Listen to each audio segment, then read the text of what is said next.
Roll camera and action.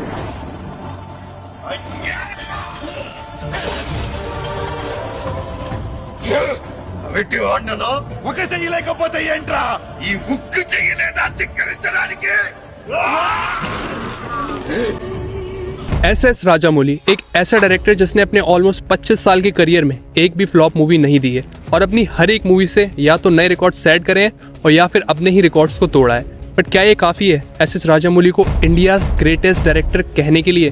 तो इस सवाल का जवाब आपको इस वीडियो में पता चलेगा। तो चलिए शुरू करते हैं। तो सबसे पहला सवाल, एक डायरेक्टर ग्रेट कैसे बनता है? या तो वो commercially hit movies they like Rohit Shetty और अब्बास मस्तान, या फिर वो critically acclaimed movies they like Anurag Kashyap और श्रीमान राघवन, और या फिर वो ऐसी मूवीज दे जिनका कल्चरली इम्पैक्ट बहुत ज़्यादा हो और उन्होंने अपनी फिल्मोग्राफी से बहुत सारे डायरेक्टर्स और लोगों को इंस्पायर किया हो लाइक सत्यजीत राय और राज कपूर। बट अगर आप ये सारी चीज़ें अकेले अपनी फिल्मोग्राफी से अचीव कर लो तो आप एस राजामौली हो। तो इसीलिए आई थिंक कि S Rajamouli is the only Indian director जिनकी मूवीज़ कमर्शियली हिट होने के साथ साथ क्रिटिकली एक्लेम्ड तो होती हैं और वो अपने साथ साथ एक कल्चरली इम्पैक्ट भी लेके चलती हैं। जिस तरीके से एस राजामौली ने इंडिया को ग्लोबली रिप्रेजेंट करा है उसके आसपास भी आज तक किसी इंडियन डायरेक्टर ने नहीं करा है। The most successful Indian film of all time.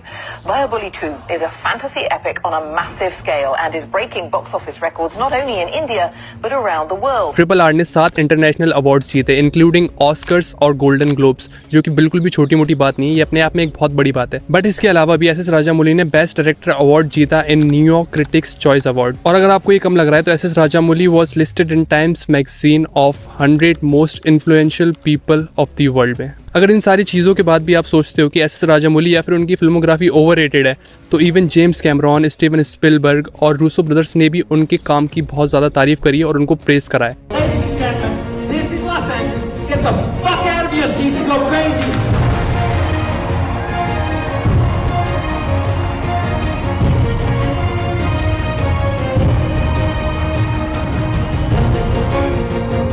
SS Rajamouli gave us that opportunity. I've become a quick fan of SS Rajamouli.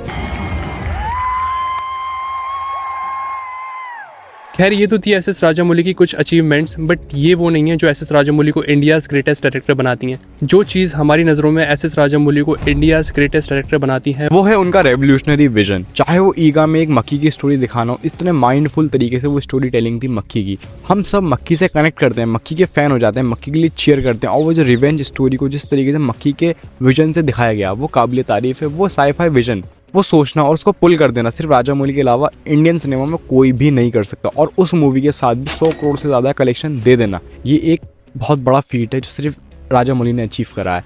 वो मक्खी का स्वैग भी दिखाने में बिल्कुल बेहतरीन तरीके से कामयाब हुए थे। वो नीडल वाला सीन, वो जो आँख में घुसेड़ती है मक्खी, और वो जो मक्खी का डांस और जो मक्खी का ऐसे करके करना, प्योर मास सिनेमा विथ मक्खी, purely talent. Sir, you're one man who made a fly a blockbuster actor at the box office. But जो राजामौली का टैलेंट है वो सिर्फ ईगा तक ही सीमित नहीं था, बल्कि ईगा से पहले भी वो ऐसी ऐसी मूवीज डिलीवर कर चुके हैं जो किसी ने सोची भी नहीं थी कि इस तरीके की मूवीज बन सकती हैं। मैं बात कर रहा हूँ मगधीरा की। जब वो आई थी 2009 में, तो आपको पता नहीं है मगधीरा का क्रेज कितना ज्यादा था तेलुगु रीजन में। उस मूवी ने 2009 में 150 करोड़ कमाए थे। बट बात यहाँ सिर्फ कलेक्शन की नहीं है, वो मूवी अपने आप में एक बहुत अच्छी थी। आप कह सकते हो मगधीरा बाहुबली से पहले की बाहुबली थी। उस टाइम पर जिस तरीके से राजामौली ने वो एक्शन कोरियोग्राफी डिजाइन करी थी, स्पेशली वो इंटरवल से पहले वाला सीन जब रामचरण का कैरेक्टर उन 100 लोगों से ब्रिज पर लड़ता है, उस सीन्स में आपको रोना आएगा। आप रामचरण के कैरेक्टर के लिए चीयर करोगे और फिर उसके बाद जब रामचरण का कैरेक्टर जीत जाएगा तो आप उसके साथ वो जीत महसूस करोगे। बट उसके बाद भी ये यहाँ पर ख़त्म नहीं होती है। इस मूवी के इमोशनल एलिमेंट्स इतने ज़्यादा हाई हो जाते हैं, स्पेशली जब रामचरण और वो हीरोइन का कैरेक्टर मरता है, जब उन दोनों का कैरेक्टर उस पहाड़ से गिरता है। और वो गिरने वाला सीन जिस तरीके से राजामौली ने शूट कराया, आप उस सीन को फ्रेम करके अपने वॉलपेपर पे लगा सकते हो। इतनी ज़्यादा खूबसूरत तरीके से राजामौली ने उस सीन को फिल्माया है। बट मैं मगधीरा की ज़्यादा बात नहीं करना चाहता हूँ, क्योंकि Magadheera is one of my personal favourite movies of Rajamouli. अगर मैं बात करने जाऊँगा तो ये बात बहुत ज़्यादा हो जाएगी। बट अगली जिस मूवी की हम बात करने जा रहे हैं वो मेरी नहीं, वो पूरे देश की पर्सनल फेवरेट मूवी है। जी हाँ, द एपिक बाहुबली की बात होगी। अब बाहुबली आने से पहले राजामौली अपने रीजन में, तेलुगु रीजन में खुद से ही कॉम्पीट कर रहे थे, लेकिन बाहुबली आने के बाद वो पूरे इंडिया में भी खुद से ही कॉम्पीट कर रहा है। बाहुबली के आने के बाद पूरा गेम ही बदल दिया राजामौली के लिए। राजामौली इंडिया के one of the biggest director बन गए बाहुबली आने के बाद। अब बात करते हैं how Baahubali change the Indian cinema for ever Indian cinema को आराम से दो हिस्सों में बांट सकते हैं, बाहुबली से पहले वाला सिनेमा, बाहुबली से बाद वाला सिनेमा। बाहुबली आने के बाद सब कुछ बदल गया। बाहुबली पहली ऐसी मूवी बनी जिसको हर इंडियंस ने, हर सिनेमा फैन ने, हर मूवी लवर ने एक साथ देखा। पूरे इंडिया ने कोई मूवी एक साथ पहली बार देखी। राजामौली ने सारी लैंग्वेज बैरियर, सारे रीजनल बैरियर, सारे स्टेट बैरियर सब तोड़ दिए। पूरे इंडिया ने एक साथ उस मूवी को चीयर करा, एक साथ उस मूवी को सेलिब्रेट करा, एक साथ ये सवाल पूछा बाहुबली ने कडप्पा को क्यों मारा। राजामौली लेजेंडरी स्टोरी टेलर हैं। उन्होंने अलग अलग डायरेक्टर्स को, अलग अलग जॉनर को इंस्पायर्ड करा कि ऐसी मूवीज़ बनाओ, इतना बड़ा सोचो, ये चलता है। राजामौली ने पूरी इंडस्ट्री को जगाया कि पैन इंडिया मूवीज़ बनाओ, हर रीजन की मूवी पूरा देश देख सकता है, बनाओ ऐसा सिनेमा। राजामौली ने इसके बाद गेम ही चेंज कर दिया इंडियन सिनेमा का। S Rajamouli is the true inventor of the pan India movies. Like पहली बार ही उन्होंने बाहुबली बनाई थी और उसी से दरवाजा खुला, उसी से गेटवे खुला और पैन इंडिया मूवीज हमें देखने को मिली। बाहुबली इतनी एपिक है कि आज भी बाहुबली दोबारा लगी है। आज 31 अक्टूबर को बाहुबली एपिक रिलीज हुई है कंबाइन करके, और आज भी हमारे शहर में ऑलमोस्ट हाउसफुल चल रहा है। आज फिर हम वो मूवी दोबारा देखने जाएंगे। तो बाहुबली की एपिकनेस की तो बात ही अभी हम क्या करें। लाइक लेजेंडरी, ग्रेट, हर बड़े बड़े हैवी वर्ड्स बाहुबली के लिए हैं और इतनी तारीफ़ के लिए हज़ारों वीडियो हैं यूट्यूब पे। तो हम बाहुबली की तारीफ़ में कुछ भी और यही बोलेंगे, तो हमसे बड़े बड़े लोग बोल चुके हैं। अगर आप और फिर भी आप जानना चाहते हो तो इस वीडियो पे क्लिक करके आप देख सकते हो। अब हम बात करते हैं how Magadheera, how Eega, how legendary Baahubali became Baahubali, Eega and Magadheera. क्या है राजामौली का मैजिक, क्या है राजामौली का जादू, क्या राजामौली के मेन कोर एलिमेंट्स हैं मूवीज को लेकर जो उनकी फिल्मोग्राफी को इतना लेजेंडरी और एपिक बना देते हैं। तो जो चीज़ राजामौली की फिल्मोग्राफी को इतना ज़्यादा खास और स्पेशल बनाती है वो है उनका विजन, विजुअल्स, टेक्निकलिटीज और इमोशंस का कॉम्बो। राजामौली ने अपनी मूवीज़ में कभी भी प्रोडक्शन क्वालिटी हल्की नहीं रखी है। उनकी प्रोडक्शन क्वालिटी हमेशा से ही हाई रही है। उनकी मूवीज़ का स्केल तो आप जानती हो किस लेवल का होता है और उसी से बहुत सारे इंडियन फिल्म मेकर्स भी इंस्पायर्ड हुए हैं और इसी वजह से हमें आजकल इतनी सारी बहुत ज़्यादा high scale, high budget movies देखने को मिल रही है। बट एक चीज़ जो राजामौली के पास एडवांटेज है अदर डायरेक्टर्स से, वो है उनका विजुअल और स्केल्स के साथ इमोशंस का कॉम्बो।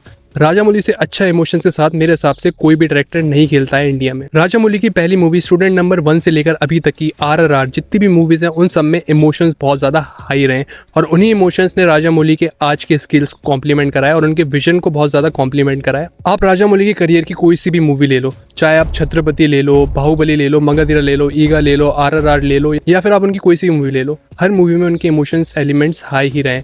चाहे आप छत्रपति में प्रभास के और उनकी माँ के कैरेक्टर बीच के इमोशन सीन्स ले लो, या फिर आप RRR में जूनियर NTR के कैरेक्टर भीम का वो आइकॉनिक टॉर्चर वाला सीन ले लो, या फिर आप मगधीरा की वो आइकॉनिक डेथफुल ले लो।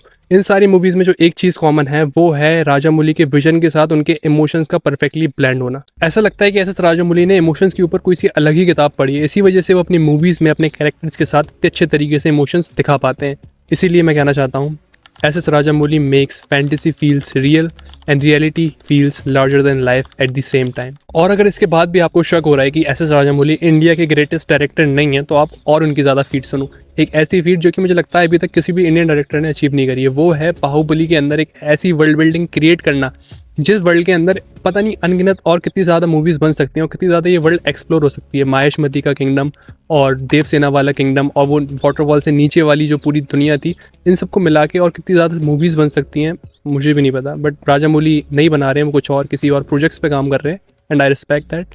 उन्होंने बाहुबली को जिस तरीके से उसी रिस्पेक्ट के साथ छोड़ दिया है। बट जो चीज़ अब राजामौली नेक्स्ट बना रहे हैं अब हम उसकी बात कर लेते हैं। महेश बाबू के साथ जो मूवी आने वाली है राजामौली की, वो ऑलरेडी बताई जा रही है कि इंडिया की सबसे ज़्यादा हाई बजट मूवी होगी, उसका स्केल सबसे बड़ा होगा और उस मूवी का जॉनरा होगा एडवेंचर टाइप।